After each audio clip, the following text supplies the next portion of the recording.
कुछ तो इतनी समस्याएं हैं अंग्रेजी में, जैसे संबंध, relationship, father in law, mother in law, brother in law, sister in law, माने संबंध भी बाई लॉ, कानून से सब संबंध है।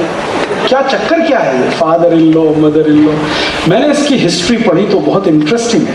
हिस्ट्री ये है कि इंग्लैंड में, यूरोप में 1500-1600 साल एक परंपरा रही है जिसमें कोई साधारण व्यक्ति शादी नहीं कर सकता था बिना राजा की अनुमति के। राजा की अनुमति मिले तो शादी होती थी, बिना अनुमति आप शादी नहीं कर सकते। तो जानते हैं क्या हुआ इसमें कि राजा की अनुमति के बिना शादी करवाने का काम एक व्यक्ति ने किया, उसका नाम था वेलेंटाइन। रोम में एक वेलेंटाइन नाम का पादरी था, चर्च में काम करता था। उसने एक अभियान चलाया कि मैं शादी कराऊंगा बिना राजा की अनुमति के। तो जिस दिन राजा को पता चला, राजा था उस समय क्लॉडियस रोम का, तो उसने क्या किया कि वेलेंटाइन को फांसी दे दिया, मृत्यु दंड। और 14 फरवरी सन 498 को उसको फांसी हुई। तो उस वेलेंटाइन की याद में उन लोगों ने वेलेंटाइन डे मनाना शुरू किया जिनकी शादियां उसने कराई थी वेलेंटाइन। अब हम पागलों की तरह से वेलेंटाइन डे मनाते बिना सोचे समझे, क्योंकि हमारे यहाँ कोई राजा ऐसा नहीं हुआ जिसने शादी करने पे पाबंदी लगाई हो। यहाँ तो उल्टा है, एक नहीं 2-2 करो, 3-3 करो, 4-4 करो।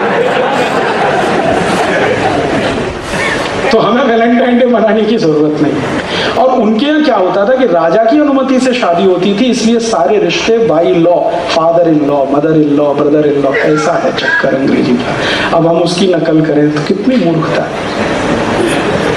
बड़ा विचित्र है ये अंग्रेजी का साम्राज्य। मैं किसी के घर में जाता हूँ, पता चला पिताजी का नाम रामदयाल, माताजी का नाम गायत्री देवी, बेटे का नाम टिंकू। अरे रामदयाल गायत्री देवी का टिंकू कहां से आ गया? टिंकू, पिंकू, बबली, डबली, ट्विंकल, ट्विंकल, पता नहीं क्या क्या विचित्र विचित्र नाम रखते हैं। अपने नाम बहुत अच्छे हैं, मराठी में, हिंदी में, संस्कृत में, क्यों आप ये टिंकू पिंकू में फंस गए? और टिंकू का अर्थ जान लो पहले, फिर करो। वेबस्टर डिक्शनरी में टिंकू का मतलब है आवारा लड़का। जो बाप की भी ना सुने, माँ की ना सुने, वो टिंकू होता है। तो बनाने का है तो बोलो टिंकू टिंकू, थोड़े दिन में हो जाएगा। तो ये अंग्रेजी में हम फंस गए बेकार, कुछ फालतू में, कुछ काम भी नहीं है उसमें। कहते हैं दुनिया का ज्ञान है, कुछ ज्ञान व्यान नहीं है अंग्रेजी। अंग्रेजी तो वैसे ही खिचड़ी है।